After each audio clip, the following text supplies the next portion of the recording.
नमस्कार दोस्तों, मैं अभिषेक आपको सुनाने जा रहा हूँ a briefer history of time, Stephen Hawking with Leonard Mlodinow. A brief history of time जो कि 1988 में पब्लिश हुई थी और इसकी 20 साल में 1 करोड़ से भी ज़्यादा कॉपीज बिकी। अगर आप स्टीफन हॉकिंग के फैन हैं, जानते हैं उन्हें और उनकी थ्योरी पसंद करते हैं, तो इसके बारे में ज़्यादा जानने के लिए इस किताब को मैं आपके लिए हिंदी में पढ़ना चाहूँगा। तो शुरुआत करते हैं चैप्टर 1 से। थिंकिंग अबाउट द यूनिवर्स, ब्रह्मांड के बारे में सोच।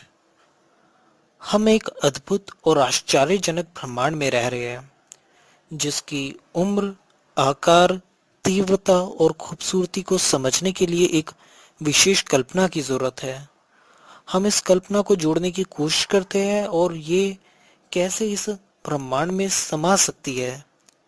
कुछ दशक पहले एक जाने माने वैज्ञानिक, कोई कहता है कि वो बार्ट्रैंड रसल थे, उन्होंने खगोल विज्ञान, एस्ट्रोनॉमी पर एक सार्वजनिक लेक्चर दिया। उन्होंने बताया ऑर्बिट, कक्ष, परिक्रमा पथ, कैसे धरती का परिक्रमा पथ सूर्य के चारों ओर है और कैसे सूर्य जो कि एक तारा है वो अन्य अनगिनत तारों के साथ इस गैलेक्सी यानी आकाशगंगा में परिक्रमा करता है। ये समझने के लिए आपको मैं एक वीडियो दिखाना चाहूंगा जिसमें आप समझ सकते हैं कि यूनिवर्स किस प्रकार का है। तो आइए देखते हैं। Here, click on solar system. It'll bring up our sun, Sol. We can zoom out, look at our solar system. Mercury, Venus, Earth, Mars, so on and so forth. We're pretty far out at this point. Behind our solar system, you can see the line in the sky. This is the Milky Way galaxy. It's where we exist. It's hard to really grasp that without a tool like this program. At this point, our solar system is totally invisible, but you'll see that the other stars around us, which may have solar systems around them, if there are things orbiting them, they're all starting to zoom in as well now. All these stars, again, they could or could not be solar systems. I think that scientists believe the vast majority of them do have stuff orbiting them, but I don't know. And now you'll see that we've actually reached our galaxy. So all of those stars, all of those potential solar systems are just one tiny little pocket in a very vast galaxy here. This is the galactic center over here. So you would think, you'd think that was it. I mean, a lot of people that are not interested in space, or people that have never really looked into it, that's about as far as they think is out there. They think this is space. And in reality, see all these little dots back here around me? These are all other galaxies.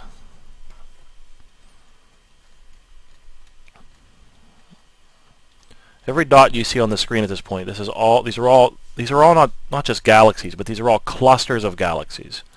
When you see a bright spot like right there or over here, that's not just a galaxy or a galaxy. That's a cluster of galaxies. Each of those galaxies containing, I don't know, hundreds of billions,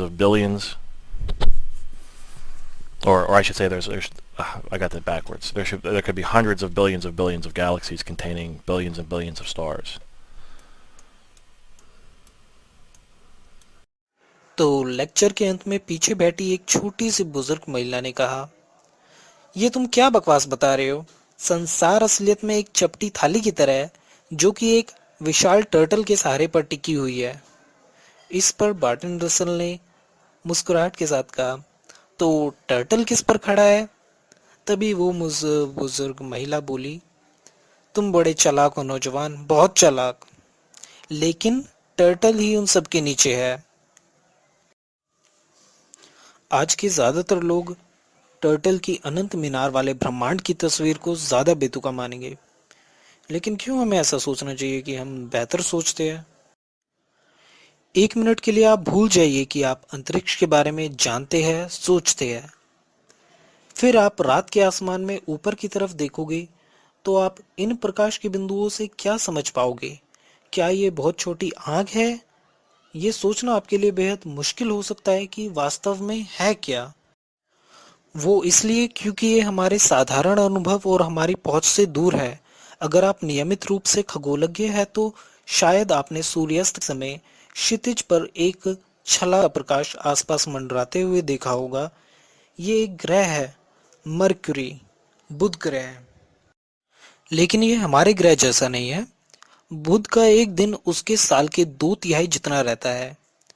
जब दिन निकलता है तो इसकी सतह का तापमान 400 degree Celsius तक पहुंचता है और रात में ये गिरते गिरते -200 डिग्री सेल्सियस तक लगभग पहुंच जाता है। फिर भी ये हमारे ग्रह से काफी अलग है। ये करीबी रूप से मुश्किल नहीं है कि हम इसकी कल्पना एक विशिष्ट तारे के रूप में करें, जो कि एक विशालकाय भट्टी है जिसमें अरबों पाउंड जितना पदार्थ हर सेकंड इसमें जलता है, कि उसकी कोर के टेम्परेचर से भी करोड़ों डिग्री तक पहुंच जाता है। और दूसरी बात यह कि एक मुश्किल कल्पना करना कि तारे और ग्रह वास्तव में कितनी दूर है। ये जानने के लिए प्राचीन चीन के लोगों ने स्टोन टावर्स का निर्माण किया ताकि वो सितारों को करीब से देख सके। ये कुदरती तौर पर सोचने में लगता है कि तारे और ग्रह एक दूसरे के आसपास है जितना कि वो है। आखिरकार हमें अपनी जिंदगी में अंतरिक्ष के बीच की विशाल दूरी महसूस नहीं करनी पड़ती। और ये कितनी बड़ी है। इन दूरियों को नापने के लिए माइल्स या किलोमीटर का जो पैमाना है उस तरह से नापने का कोई तुक नहीं बनता। इसी वजह से हम प्रकाश वर्ष, लाइट ईयर्स का प्रयोग करते हैं।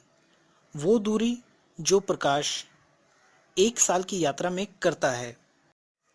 प्रकाश की किरण 1 सेकंड में 186,000 माइल्स यानी लगभग 3 लाख किलोमीटर की यात्रा करती है। 186,000 माइल्स पर सेकंड और अप्रॉक्सीमेटली 3 लाख किलोमीटर पर सेकंड, ये प्रकाश की स्पीड है। इस वजह से प्रकाश वर्ष एक बहुत लंबी दूरी है। प्रॉक्सिमा सेंचुराई, जिसे हम अल्फा सेंचुराई सी भी कहते हैं, ये हमारे तारे यानी सन से सबसे पास वाला तारा है, जो कि हमारे सन से 4 लाइट ईयर्स की दूरी पर है। इस तक पहुंचने के लिए जो हमारे पास आज का अंतरिक्ष यान मौजूद है, उन्हें अगर इनके पास पहुंचाना है तो 10,000 साल लग जाएंगे। प्राचीन लोगों ने इस ब्रह्मांड को समझने के लिए कड़ी कोशिशें की, लेकिन उनके पास तब विकसित गणित और विज्ञान नहीं था। आज हमारे पास शक्तिशाली औजार, मानसिक औजार जैसे गणित, वैज्ञानिक तरीके और तकनीकी औजार जैसे कंप्यूटर्स और टेलीस्कोप्स है। इन औजारों की मदद से वैज्ञानिकों ने अंतरिक्ष के ज्ञान को एक साथ विभाजित किया। लेकिन असलियत में हम ब्रह्मांड के बारे में क्या जानते हैं और हम कैसे जानते हैं?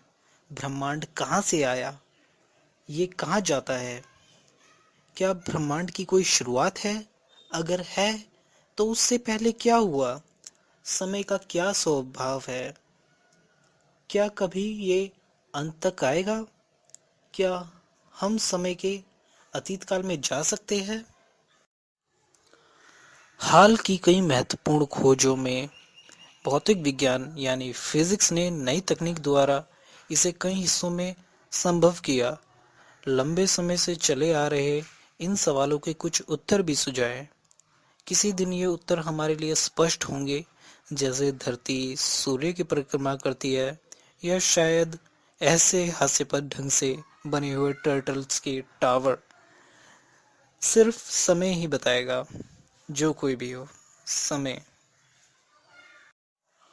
हाँ, तो इसी के साथ ये चैप्टर खत्म होता है।